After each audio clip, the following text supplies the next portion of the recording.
My name is Robelyn G. Santiago. The question had given to me is what responsibilities do teachers have regarding mandatory reporting abuse? What is a mandated reporter? The role of a teacher is multifaceted, requiring the ability to tend to students' physical and emotional well-being. Recognizing when a student is being abused is crucial, and mandated reporters are required to report suspected abuse and neglect. Mandated reporters in schools. The Federal Child Abuse Prevention and Treatment Act mandates that states have procedures in place for reporting suspected abuse. Teachers are among those designated as mandated reporters within school. Number 1, legal obligation. Number 2, reporting requirements. And number 3, consequences of non-compliance. The emotional challenge of reporting. Being a mandated reporter can be emotionally challenging, requiring teachers to report suspected abuse even when they have formed positive relationships with families. Number 1, reasonable suspicion.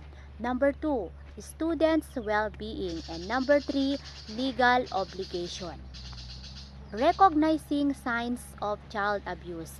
Teachers must be diligent in observing students' physical well-being, recognizing that frequent injuries may indicate abuse. Number 1, obvious bruises. And number 2, poor hygiene. And number 3, educational neglect. Addressing neglect and poverty. While poverty may contribute to students' appearance, it does not excuse neglect. Teachers are obligated to report students who are not properly cared. Number 1, poverty.